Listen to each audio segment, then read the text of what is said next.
Oke, baik, jumpa lagi dengan saya Gunawan WST. Kali ini kita akan bahas saham rekomendasi untuk hari Senin tanggal 30 Agustus 2021. Perlu dicatat bahwa ini rekomendasi hanya untuk satu hari ya, satu hari Senin 30 Agustus. Kenapa satu hari? Begini, pada dasarnya saham itu bergerak tidak semuanya rentang waktunya panjang, tapi juga rentang waktunya kadang pendek. Kadang kita waktu analisa seperti ini sedang di ujung tren gitu ya. Jadi kalau dia sudah negatif ya udah di close aja. Ini adalah kebalikan dari cara berpikir sebagian besar trader, bahwa kalau negatif itu dibiarin aja, toh nanti akhirnya positif. Tapi kenyataannya ketika positif baru 3% saja sudah di close. Akhirnya akumulasinya apa? Lebih banyak closing negatif daripada closing positif gitu ya. Jadi itu yang perlu dicermati, dan itu sebabnya saya rekomendasinya per hari gitu ya. Jadi jangan nanti komplain, oh hari Selasa kok negatif gitu ya pada satu hari. Jadi itu adalah strategi. Kalau Anda mempertanyakan strategi ya tidak bisa gitu. Oke, langsung saja kita bahas. Rekomendasi pertama adalah Panca Global Capital. Ini adalah newsnya. Dia beberapa kali emang disuspend, dihentikan perdagangannya. Pada 10 Agustus, pada 12 Agustus dibuka lagi. Kalau kita lihat fundamentalnya, perusahaan ini adalah perusahaan investasi ya, jadi ya, broker saham gitu. Dan dari ekuitasnya ini tinggi sekali gitu. Dan liabilitasnya rendah. Ini wajar saja karena emang dia tidak mungkin ada transaksi dari supplier yang belum terbeli, maksud terbayar gitu, maksudnya hutang transaksi gitu nggak ada. Namanya juga cuman broker, perusahaan sekuritas gitu. Jadi kalau kita lihat price book value-nya saat ini mencapai 8,8, cukup tinggi gitu untuk perusahaan sekuritas, dan kapitalisasi pasarnya ada di 4,559. Kalau kita lihat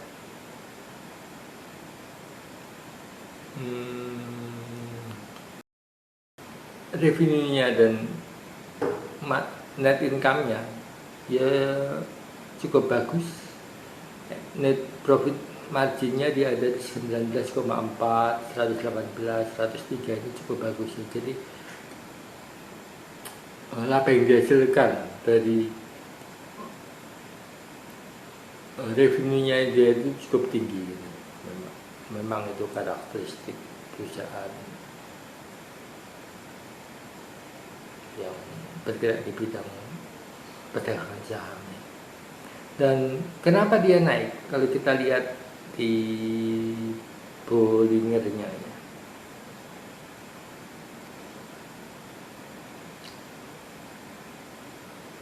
PG. Bentar ya.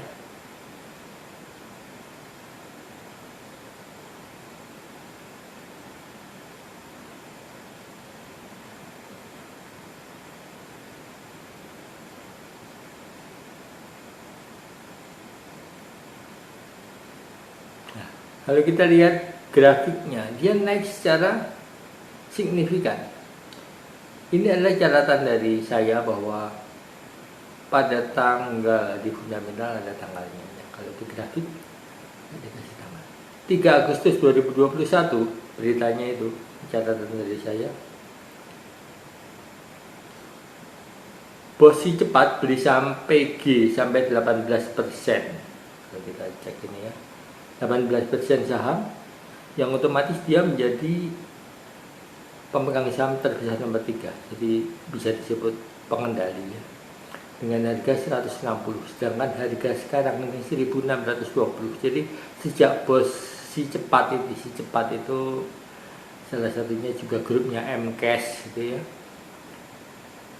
Si cepat kalau kalian beli online gitu, kadang pengirimnya itu kan bukan JNE, JNT, si cepat gitu ya. Ya itulah si cepat itu perusahaan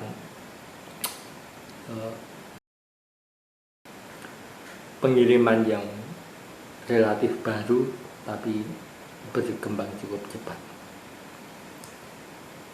Nah, itu membeli di harga 160 sebanyak 81 miliar lembar saham. Nah, seharga 81 miliar rupiah, dan itu setara dengan 18% saham dari PG. Jadi rumornya sih emang dia akan jadi backdoor listing gitu. Maksudnya si cepat ini mungkin akan listing dengan memakai kendaraan perusahaan lain seperti yang terjadi dengan adik kakaknya Haritanu dengan membeli Zebra, saham Zebra.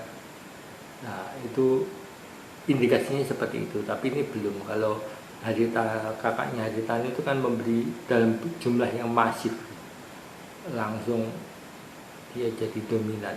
Tapi kalau yang ini baru 18%, kita cermati lagi nanti. Tapi intinya kenaikannya yang signifikan itu terjadi karena rumor itu. Kalau kita lihat grafiknya ya, setiap pembelian mesti, nah ini adalah konfirmasi. Begitu si bos cepat nih konfirmasi membeli PG, dia langsung naik. Sebelumnya sudah ada sinyal, ini dari insider, orang dalam gitu ya, mungkin ya memang akan selalu terjadi seperti itu. Yang kedua, rekomendasi saya adalah SMMA. SMMA itu adalah Sinarmas Multi Arta. Sinarmas Multi Arta ini naik karena dia terbitkan obligasi senilai 1,5 triliun untuk belanja modal anak perusahaannya di bidang investasi dan IT. Jadi Sinta Utama ya kalau ya, sama satu lagi perusahaannya Sinta Utama itu mendapat bagian 1 triliun dan perusahaan IT-nya itu mendapatkan 500 miliar. Karena memang sekarang ini zamannya sistem IT, zamannya online. Jadi perusahaan-perusahaan besar ini mulai mengadopsi sistem-sistem retail online. Karena kita tahu bahwa kayak Tokopedia, Bukalapak, Blibli itu semua kan perusahaan teknologi ya. Dan mereka bisa mencuri perhatian karena memang sistemnya yang terus berkembang dan disapot oleh perusahaan-perusahaan besar. Dan Sinarmas Multi Arta ini juga salah satu mengembangkan secara sistem IT-nya. Dan itu adalah sebuah kebutuhan yang nyata karena tahun-tahun ke depan aplikasi belanja melalui handphone itu sudah, transaksi perbankan melalui handphone itu sudah sangat jamak sekali. Orang akan mulai malas untuk pergi ke ATM untuk ambil cash gitu. Kalau yang bisa dibayar pakai HP, dibayar pakai HP. Itu kalau kita lihat aset turnovernya, liabilitas dan ekuitasnya, memang perusahaannya termasuk yang utangnya banyak. Ini wajar karena ini adalah perusahaan pembiayaan, jadi dia ambil dari dana pihak ketiga, pinjem misalkan dari bank, disalurkan ke sebagai kredit gitu. Jadi ekuitas, liabilitasnya tinggi itu tidak mencerminkan bahwa perusahaan ini bermasalah gitu, karena memang namanya perusahaan pembiayaan sebagian besar bukan dari uangnya sendiri tapi dari pihak ketiga, kemudian disalurkan ke sebagai bentuk kredit. Kalau kita lihat price book value-nya masih cukup rendah, 3,5, dan kapitalisasi pasarnya cukup besar, 76 triliun. Ini adalah ROA-nya, return of assetnya 0,23. Kalau kita lihat net profit marginnya 6,72%, cukup bagus juga. Memang marginnya tipis ya, tapi wajar perusahaan pembiayaan seperti itu, karena kan memang hanya nggak mungkin ambil margin yang gede juga, tapi karena uangnya dari pihak ketiga, margin itu sudah cukup gitu. Kemudian yang rekomendasi ketiga adalah DCI. Ya, DCI ini memang sejak diambil alih oleh sejak Antoni Salim masuk, itu sahamnya naik terus-terusan dan sempat disuspend. Setelah suspend itu wajar, biasanya emang dia akan turun. Ini saham SMMA tadi. Nah, ini sempat naik. Jadi dia berpotensi ada di sini gitu, dengan belanja teknologi tersebut. Sekarang ini ada di sini. Ini SMMA tadi ya. Sekarang saya balik ke DCI. DCI ini perusahaan yang baru ya, punyanya Toto Sugiri, alumni ITB. Ya, belum ada histori finansialnya memang, tapi diyakini bahwa ke depan perusahaan data center itu menjadi kebutuhan yang besar, karena namanya online mesti ada data centernya kan. Sekarang ini kan teknologinya teknologi blockchain ya, teknologi tertutup gitu. Jadi mesti punya data center sendiri, supaya mesti punya perusahaan data center itu menjadi penting sekali, karena dia akan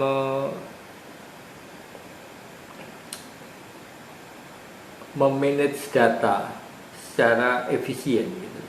Jadi kalau tanpa data center yang bagus, datanya sama tapi tata pengelolaannya tidak menimbulkan advantage value gitu. Nah, ini kalau kita lihat di sini, Toto Sugiri menjual, Antoni Salim membeli, kemudian naik lagi. Kena suspend beberapa kali, turun otomatis, kemudian naik lagi. Ini artinya bahwa demand untuk data center itu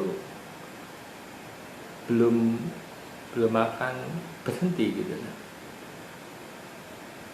Jadi ini memang garis supportnya merah ini. Jadi kalau kalian beli di sini, sebenarnya sudah dapat margin segini. Grafik indikator garis ini adalah bikinan saya sendiri ya. Jadi kalau memang kalau kalian lihat ini kan kelihatan walaupun otomatis ini adalah saya buat sendiri, karena saya merasa bahwa indikator yang tersedia itu kurang akurat gitu. Akhirnya saya kembangkan sendiri. Ini sudah kemarin sempat jadi negatif, volumenya ini naik lagi. Ini penting sekali sebetulnya kalau kalian punya seperti ini. Yang keempat, ini Petro ya. Petro ini Petrosi.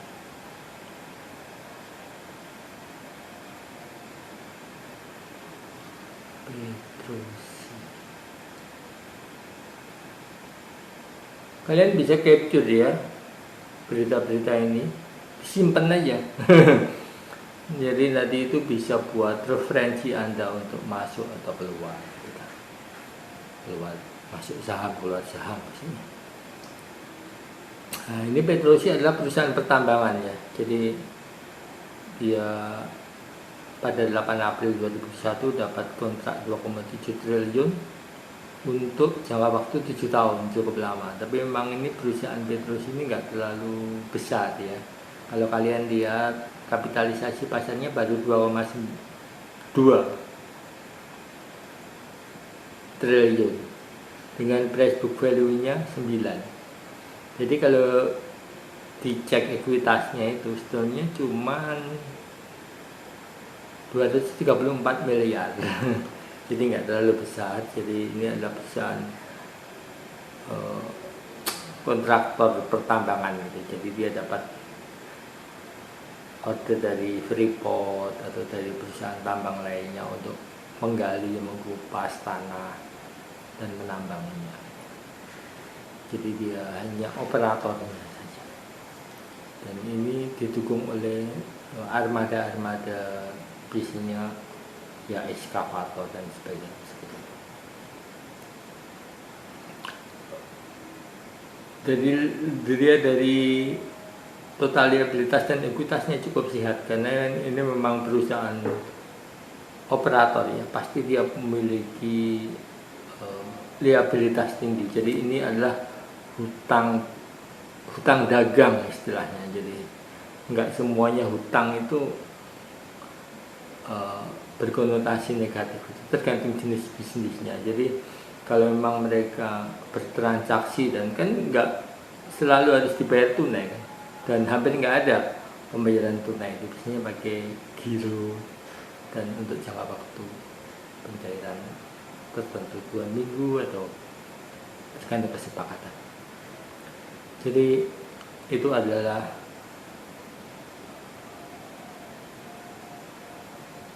fundamentalnya.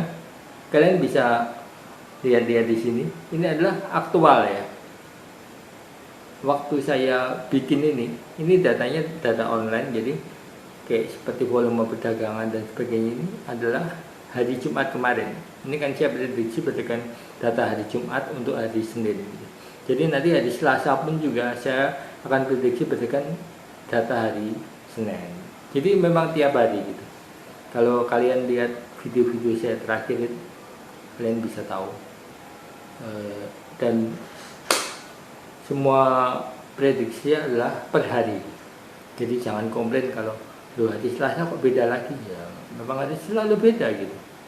Tergantung, itu ada strategi dari trading saya gitu. Jadi mesti ngikutin tiap hari gitu. Kemudian kita lihat grafiknya Petrosi ini.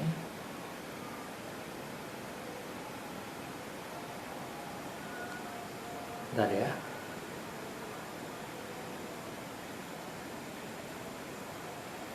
Sudah 22 menit. Petrosi. Tarik mang.